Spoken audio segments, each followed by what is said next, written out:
So, hello everybody. Welcome back to the to my podcast, and I'm excited today to once again for round two with Mark Allen Roberts. And I don't know if you missed it, you've got to check the last podcast where Mark introduced us to the concept of the fisherman. And there's different kinds of salespeople, and so you kind of think about, okay, well, what's a fisherman, right? And so I want to tell you to go back, and Mark will touch base on what the fisherman is, but with our new digital marketing, it's introduced a new sales skill that's required. It's ability to be a fisherman. And then today, we're going to talk about the one that everyone likes to like is the hunter. We're going to talk about who's the hunter, how to spot them, why you need them, and how to best work with them. And then in our next episode coming up in a week or so, we're going to be talking about the farmer, who is more important than most people think and can actually is extremely valuable to keep and grow your current customers, and to keep them from going to the competition. And then we're going to also talk about the dreaded babysitter, the person that many of you have babysitters on your sales staff. You don't want a babysitter. Okay. Not good. And we'll touch upon that also in an upcoming episode. So Mark, welcome back, and tell us, give us a little bit about the fisherman, so that was a little enticement to go back, and if they haven't listened to the past one, to catch up on it. Just what's this fisherman thing? Well, thanks again for having me back. And again, I really enjoyed our last episode, but we were talking about a fisherman. The fisherman kind of happened as a result of the pandemic. People doubled down, tripled down on their digital marketing. They were creating their own leads. And the fisherman's job is to be able to take somebody who has expressed an interest and use really strong selling techniques to reel them in. If you try to reel them in too fast, you break the line or you rip the hook out of their mouth. You go too slow, they shake off the line. So again, fishermen have a place in your business now, particularly if you're investing in digital marketing, and they fall in line with hunters and farmers. They don't necessarily need the same comp plan as hunters and farmers. So what we talked about last time was really understanding the capabilities that are required by each role and putting the right person in the right role. Perfect. And so today we're going to talk about the hunter. And part of what prompted our discussion about this is you and I were talking about how many companies expect people to be both a hunter and a farmer. And they say, oh yeah, we have a sales team. They're great salespeople. But they're all the same. They're all measured the same. They all have the same kind of expectations, which many times can be simply, I have to make my numbers for the year for my territory. And so I could do that by keeping current customers. I could do that by gaining new ones and losing some current ones. And so it just seems like there isn't a clear-cut understanding. And I'm not the sales expert that you are, Mark, but more and more I see where if I were the VP of sales of a building material company, I would want to have a hunter or some hunters, business development people. That's their job. Go land the new client and then go work on another one. Okay, and then I want to have farmers who then make that client or customer feel like, wow, I'm so glad I made the change to this company. This is fantastic. And I'm more loyal, and wow, I'm growing my business with them, and so forth. But I find they expect a salesperson can wear both hats. And so I'd love your thoughts on that. And then as we get more into specifically the hunter. Well, again, we look back in the history of sales, right? Whether we want to start with the snake oil salesman selling little bottles of something that would cure whatever you said your problem was. Then you fast forward into manufacturing. Sales was their main job was to sell excess inventory. If somebody made too much, go out and sell it. But what we started seeing was, like any profession, it started getting stronger, much better techniques, much better methodologies. And we discovered people fell into one of two categories back then, which is a hunter or a farmer. The hunter is constantly out there looking for new game. They bring it home and then they move on to the next hunt, right? And then the farmer is a tremendously valuable person if they're in the right role and they develop that current account and actually gain the greatest share of wallet. But what I find is people assume sales is sales. So one of the hardest things I have to do sometimes when I assess a sales team is actually tell a CEO that who they think is a hunter is actually a farmer, and who they have in a farming role should be in a hunting role. And one of the things we look at in our assessment is, those two capabilities are absolutely critical to understand, because if you put a hunter in a farming role, they're not going to be successful. Maybe some people would argue, well, they're going to hunt for opportunities at the current accounts. Okay, that's a push.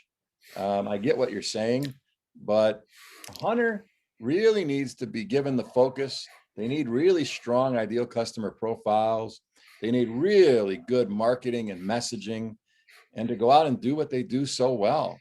They have just such a sheer tenacity to get it done, whether you call it grit, resilience, whatever it is, we assess for it. And when we find somebody, they're extremely valuable. And right now is the perfect time to hunt, by the way. You start looking at what's going on with supply chain interruptions. Probably for the last 3 years, as you were targeting large ideal customers, all you heard was, I'm happy, I'm good. The current guy is taking good care of me. High probability is they're not right now. So now is the time to be prospecting. I can't tell you how many teams I helped during the pandemic where they said, we've stopped prospecting. We don't feel it's a good practice to prospect during a pandemic. And I needed to reset those mindsets, because it's like, your accounts have more problems now than they've ever had. Don't go out and try to sell them, go out and try to help them. And that's where, like a friend of mine, Ed Wallace, talks about, have worthy intent to make a difference, right? Yes. So if you're a hunter, where what I call a commission junkie, where all you're trying to do is hit your number, hit your commission, your customers are going to feel that within 3 seconds. Yes. But if you're a trained hunter, where you understand really good discovery questions, really good qualifying questions, you follow up, you build business cases, you help buyers buy, that's what buyers want today. But I think we have way too many people calling themselves salespeople that are really not qualified to carry a bag. Yes, for sure. For sure, because it's it's a profession that if you can convince somebody that you're a good salesperson, they assume you are. and, Right. and until like I met you, and never realized that there could be some tools to measure, their ability to do those things, to be a Well, salesperson, yeah, and like a and hunter really needs to have a high, what we call will to sell. It's one thing to know about sales. It's another thing to actually want to, have the desire to pick up the phone every day and do it, right?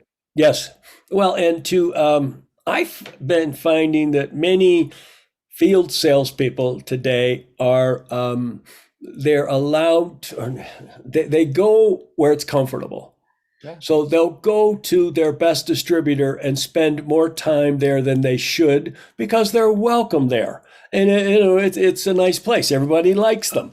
And there's some customers that they know they probably should go to that aren't so happy with their company, and but they don't want to kind of go deal. Let's get this problem ironed out, or to heaven forbid, go call on somebody new who might reject me, not want to see me, be rude to me, whatever. It seems like hunters kind of like look forward to that. It's kind of like it's a game, it's a challenge. Okay, that didn't work.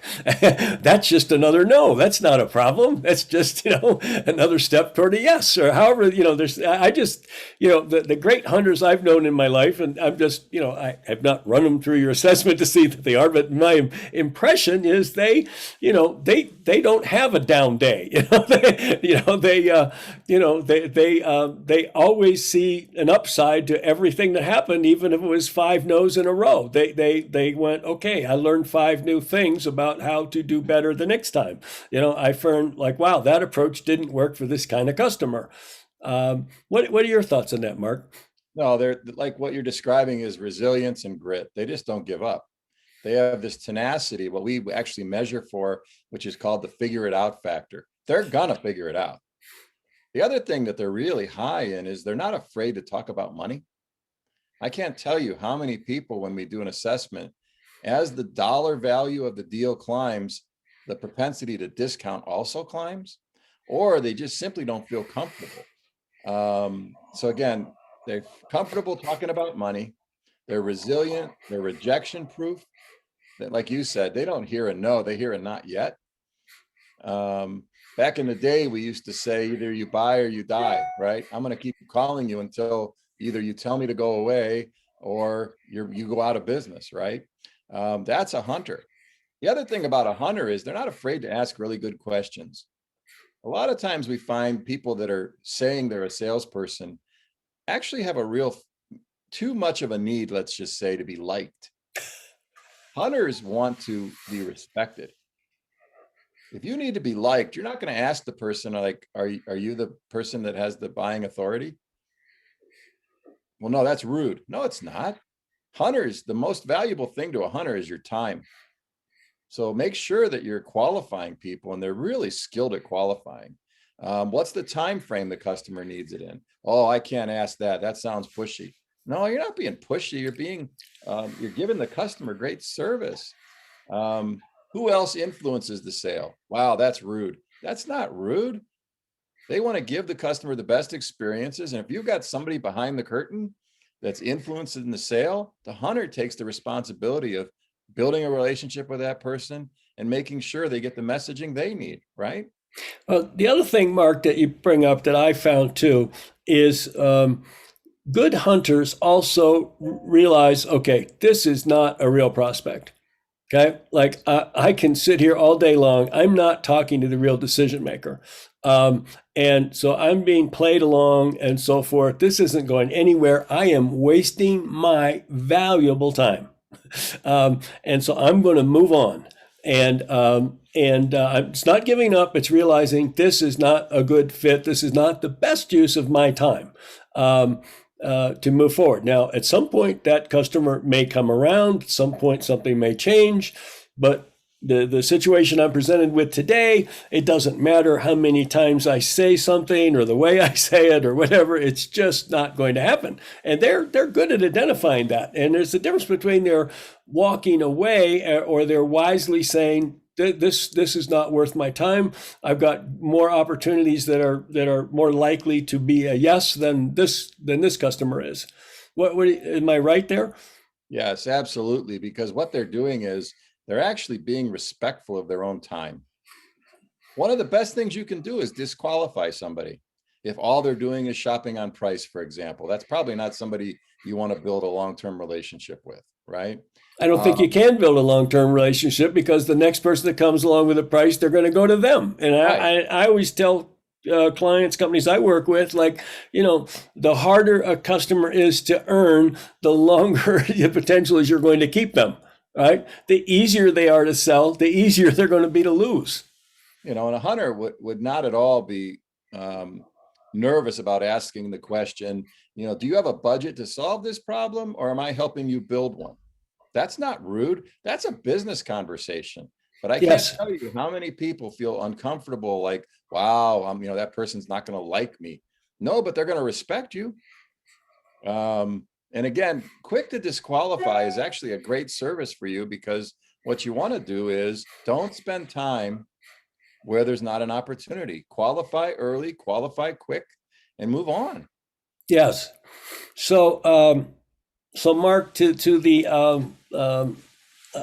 interesting thought. So I'm an individual salesperson. I'm listening to this podcast, right? Now, how can is there things I can look at myself and kind of assess like, am I really a hunter? Am I, what am I? Or, is there some thoughts of like that you could share with the listener who's a salesperson, who's going, I'd like to know that. And then also I'd like to know if I want to improve my hunting skills, what things could I do? Right. And again, I guess, you do a little bit of soul searching. Where do you feel the most comfortable? What would it, if I was giving you something to do and you can't believe I'm paying you to do it, what would it be? Would it be going in and clearly understanding a client, how they make money, what their market is, giving them insights to, possibly grow their business? Is that what you want to do? Or do you want to go out and create a network of new people, land big whales? Does that give you the rush?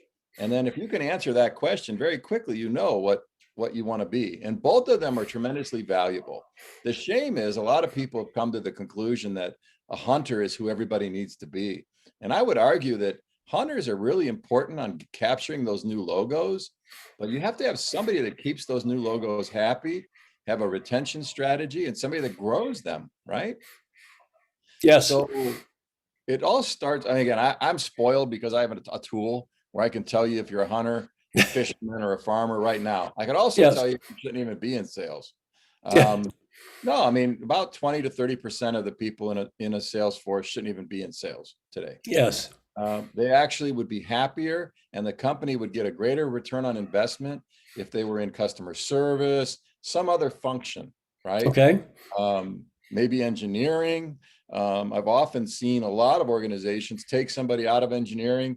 Wow, you know the product so well, I'm going to make you a salesman. Congratulations, you're a salesman. No training whatsoever. Right. Right. And Or what here, you read do this is, book from Zig Ziglar or something, yeah, right? I mean, there's all kinds of great books, podcasts. Yes. Right. But again, I was tasked with actually taking recent graduates of an engineering school and making them salespeople. Yes. How many of us listening today said at 10 years old, I want to grow up and be a salesman? Very few, right? But Right. about just under 50% of graduating engineers are going to end up in some kind of a sales role. You're So right. I highly encourage them when they're in school, if you're one of those people listening now, take a few sales courses, even if you have to pay for them yourself. Read a Yes. few sales books. There's excellent books. And again, I'm an old school guy, How to Win Friends and Influence People is Oh, a best course in the fantastic world. book. Dale Carnegie. Yep. There's all, I mean, again, if anybody wants to reach out to me, I've got my favorites. I'd be happy to share. But again, the hunter is such a critical role because think about it.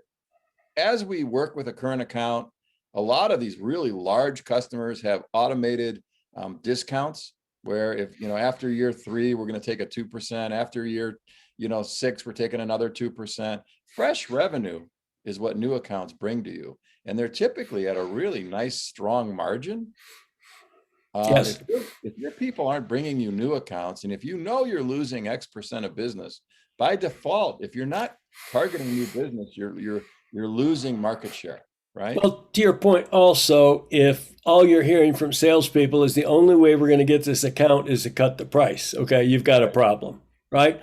I always believe that the customer should say, wow, I bet these guys cost more. I hope we can afford them. I hope there isn't too much more, right? Because I see the value in what we would get for the additional that we're paying for. That to me is the position you want to be in. But I think that we've trained, the customers have trained themselves, and we've helped train them that, okay, you've got nothing really to say except price. So let's talk about price. and Well, and professional so, buyers have been trained to commoditize your offering, even if you do offer more value. So right. don't fall into that trap. And hunters don't fall into that trap. They Yes. sell based on value.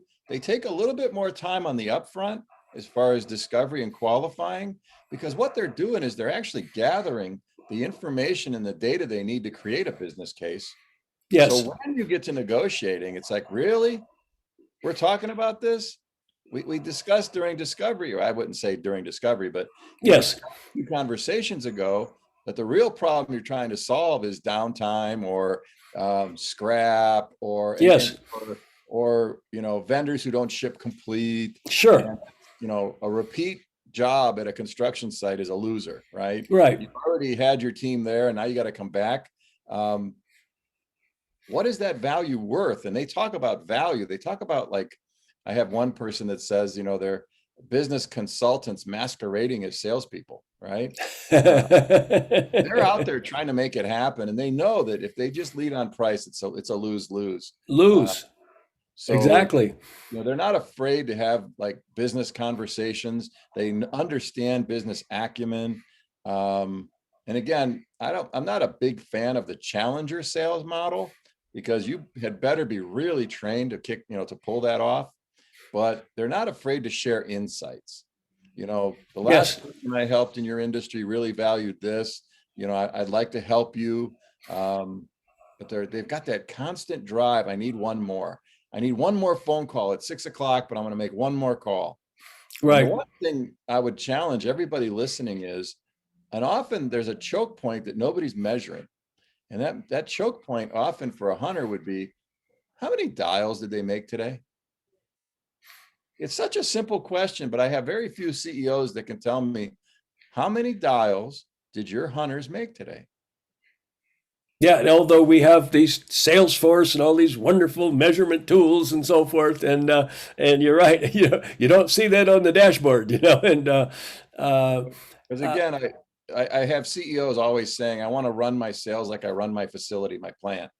Well, if you run your plant, you probably are using root cause analysis, right? And you're doing lean best practices. What if we applied some of that to sales? So you've got a hunter, you've got a specific goal for new business, and they're not hitting the goal. What data do we have to look at? Well, right now, it's the data that the reps putting into the CRM, right? What if we had the number of dials, how many times they reached an actual live person, how many times that live person conversation turned into a meeting, how many meetings does it take to turn into a quote, and then what's our close rate on quotes? All of a sudden, this becomes a math exercise. right. Yeah, that's very smart, very good advice. Um, so, Mark, another thing comes to mind. So, it's one thing, if I've got 10, 20, 30, 40, 60 salespeople. Right. And I can step back and say, okay, I can fine tune this, and I can get some hunters and some farmers, and replace some people and all this stuff, right? But if I'm a very small company, and maybe I got one salesperson, maybe I got two, right? Maybe I got three, right? But they're all, you know, they're they're all important to me, right? And and so if I kind of have to play with the team I have, okay, and so what I'm getting down to is I have to have my people have both set of skills. um, it would seem to me that even with a small group, well, okay, one person, you have no choice. Like, you just Right. got to say, and I guess one of the things, I make fun of these hats and things, but one of the things I learned is, like, okay, like, literally, like something like, okay, today I'm going to be a hunter, right?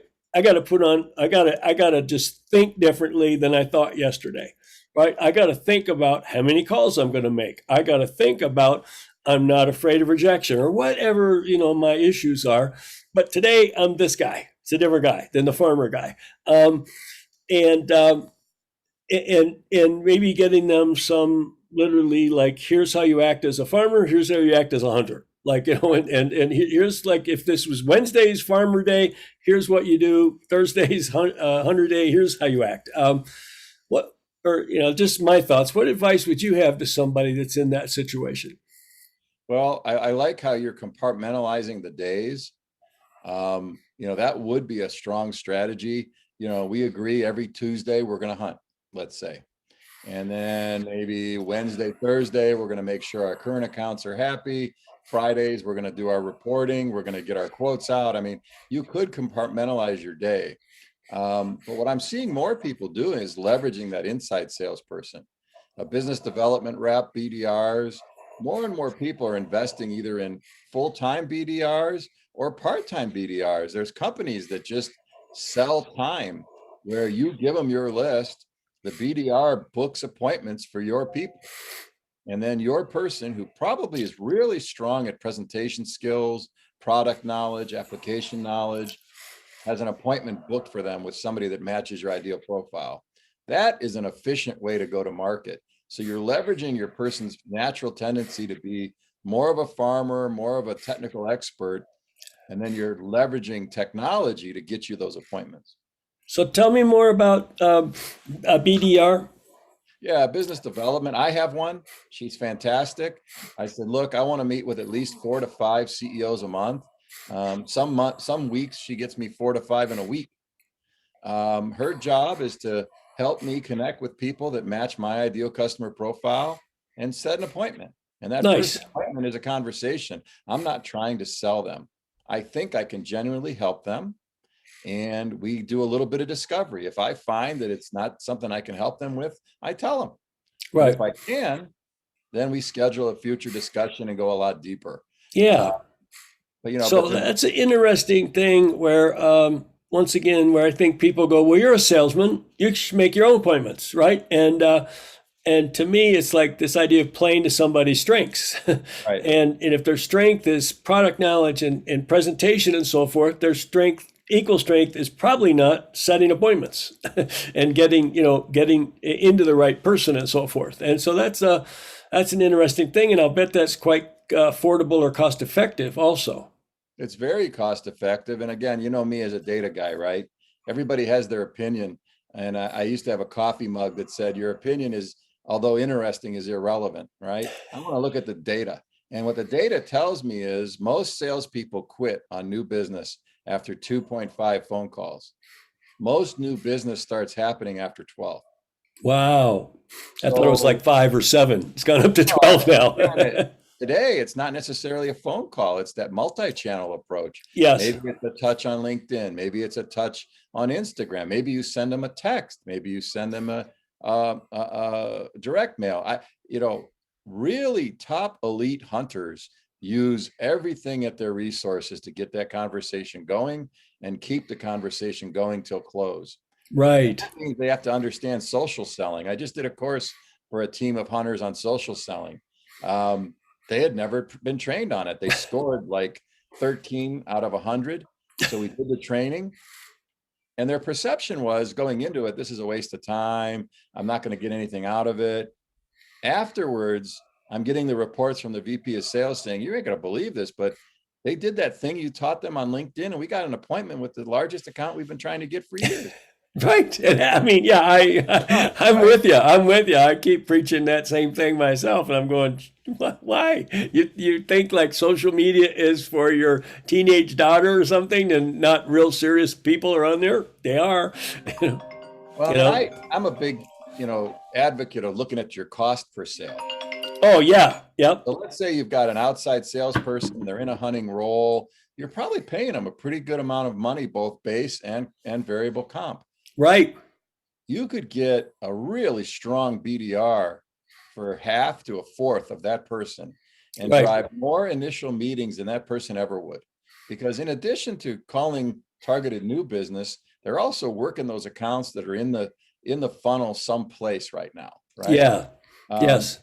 Very important to have that BDR function, whether you give your team the tools to do it, which there are great tools out there, very efficient dialing tools and things like that. You got to make sure they have really strong messaging. And the messaging isn't to close the sale. The messaging is to get the next conversation. Right. Yes. Like we talked one of the times, what I see as a bad behavior when I join Zoom calls is what I call premature pitching. You don't even know if the guy needs it, right? You just like start showing slides. Oh my God. You're killing me. I was just on one of those yesterday. I was like, oh no, stop. Make it end. What's the cheapest order I could place so you get off the phone? But again, a BDR very simply is out hunting, and they're hunting for appointments to start conversations that turn to revenue. Right. And that can be taught. Yep. When we all kind of had to force ourselves to become more virtual, what I found was a lot of those face-to-face people, well, actually the number is 60%. 60% of one's face-to-face effective salespeople struggle to sell on the phone. And it's because they can't have conversations that lead to revenue. They need to see it. And then that makes them think about it. They don't know how to ask really good questions. Really good hunters have their 5 or 6 go-to questions that uncover opportunities and lead to future discussions that actually become orders, right? Yes. No, excellent. Excellent. Well, I think this is been a fresh look at the hunter. The hunter and the farmer have been in sales forever, and I think we both agree that the building materials industry suffers this problem where they look at a salesman's a salesman, and that you and I see uh, uh, 4 distinct types. We see the traditional hunter and farmer, and we see this unfortunate babysitter, and then that's called a salesperson, and then with the advent of all the growth of digital marketing and all the wonderful things our websites and so forth can do for us now, this whole new concept of a fisherman. And I just love that analogy of rip the hook out of their mouth, and, or they shake it off. I mean, I just thought that is such a great analogy and a great way to visualize the difference, And also, I thought, Mark, thinking in the past week more about the fisherman, I think about, the fisherman. He's the fish are underwater. He can't see the fish, right? Now the hunter can see the prey, the Right. farmer can see the crops, the field, right? The fisherman, there's something tugging on here. Is that an architect? Is that a do-it-yourselfer? Is that a contractor, a distributor? Who's tugging on here, right? So it is a different skill set. And you may know, okay, in this fishing hole with this bait, that's probably an architect, all right? But and you get better at it, but as great fishermen do. But initially, you don't really know. And your analogy there, the hunter, on the other hand, is putting his scope on a very specific prey. He knows how many yards out they are. He knows he's using the right, equipment. And if he misses the first time, he takes another shot at it, right? He Right. doesn't give up. Or, I mean, he may spook it and he has to come back, the next day, the next week, whatever. But, he comes back again, and takes another shot at it and learns something from each interaction. So I think this has been, very, very benefit, or at least, I'm hoping that that our listeners are getting as much out of this as I know I am, just as always having a good conversation with you about selling. And so, Mark, are there any final words before we close out, and we'll do our next? Again, I believe everybody's destined for greatness. When I do a training, I always say that at the end. The trick is putting people in the area of their greatness and making sure they have training, tools, and coaching that'll help them excel. And shame on us if we're trying to put hunters into farmer roles, farmers into hunters roles, when there's science now that can actually tell us within a couple weeks of an assessment where somebody should be and how to structure your team. Because it's all about efficiency and effectiveness and driving ROI. Yes. And that's really what the C-suite is talking about. And it's time that our sales team ran with a little more science and less of a dark art. And we can do that now. And I promise you, when you put the right people in the right roles, they're going to create a tremendous amount of value. Yes, well said, well said. And as to you said earlier, I would say also reduce your sales costs by getting more sales for every dollar you've invested in your sales team. Yes. And so I think that's an important measure. The other is, as we come out of the current thing and situations and things start to get back to whatever we'll call normal, it's going to get back into, you've got to be really good. Your salespeople have to be really good. And the companies that have their act together are going to outperform the ones that don't. And so that's, another reason to really get focused on this. Yeah, I think it was McKinsey's recent study. 28% of company CEOs said they came out of COVID stronger than they went into it. It's because they adapted. They did the thing they knew they wanted to do all those years, but they were busy. Right. Yeah. Or didn't know Well, which, I've got all these levers to change. I don't know which one. And so this forced them to make some decisions that I think they didn't quite know of the 10 different things I can change. Which one should I change? And maybe a fear if I push the wrong lever, I'll upset all the progress we've made. So, right. you know, And a big lever was structure during COVID. I yes, can't you're tell right. you how many clients went to an inside virtual model and the CFO has been smiling all the way to the bank. Oh my God. Just think of Maybe the sales took a dip reduced of T&E 40. expenses. I Oh, mean, oh my God. unbelievable. Useless trade shows. So many things that I'm like are pet peeves of mine. So yeah. Well, Mark, this has been great. So, Mark, I'll put it in the notes, the show notes for people. But what's the best? What's the way to get in touch with you? I just prefer either on LinkedIn, which is Mark Allen Roberts, or just again, I'm an old school guy. So call my cell 330-413-8552, and I'll be happy to help you. Thanks again, and I look forward to our next episode where we're going to cover the farmer and the value of the farmer and how to get the most out of them. And thanks everybody for tuning in. I hope that you found this to be of value to you, and that you'll pass it along to other people within your company that you think could benefit from Mark and Mark's message here. And please let me know if there's other subjects that you'd like me to cover in the future. Until our next episode, have a great day. Take care. Thanks, Mark.